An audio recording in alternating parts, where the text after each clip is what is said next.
Reddit était censé être un espace libre, un endroit où tout le monde pouvait parler. Mais aujourd'hui, certains sujets disparaissent, certains avis sont bannis, et une idéologie semble dominer. À une époque, le Reddit français était déjà de gauche, mais bien plus tolérant. D'ailleurs, mon compte y a tenu presque 10 ans, jusqu'à la censure des sub-FR l'an dernier. Depuis quelques années, il se radicalise. Je pense que c'est la montée du RN et le fait que le RN soit capable de l'emporter qui leur fait perdre leurs moyens. Ils ont peur et maintenant, tout ce qui n'est pas de gauche est fasciste, nazi, et mérite la censure. Il n'y a rien à faire, mais au final, ils font fuir les modérés vers la droite. Donc, pour nous, c'est positif.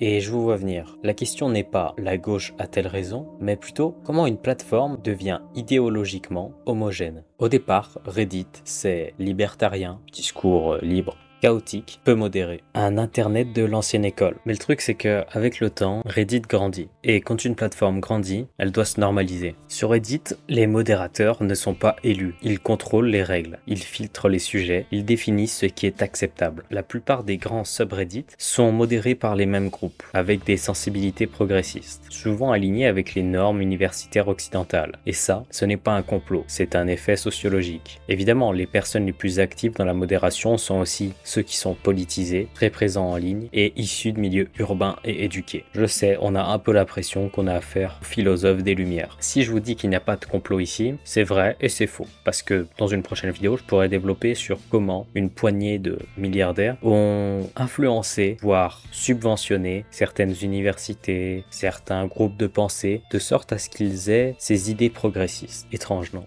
Mais il faudra que je vous en reparle une prochaine fois. Bref, plus une idéologie domine, plus les opposants parlent, plus la plateforme devient homogène. Et petit à petit, la radicalisation douce s'installe. Résultat, certains sujets sont invisibles, certains mots sont interdits et certaines opinions deviennent impensables. Pas pensable! Ce n'est pas la censure d'État, c'est la normalisation sociale.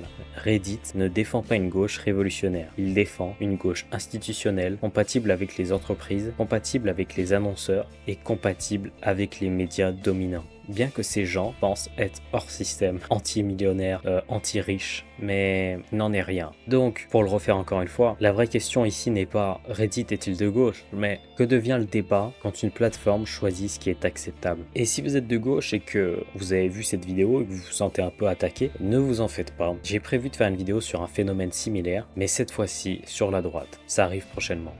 À bientôt.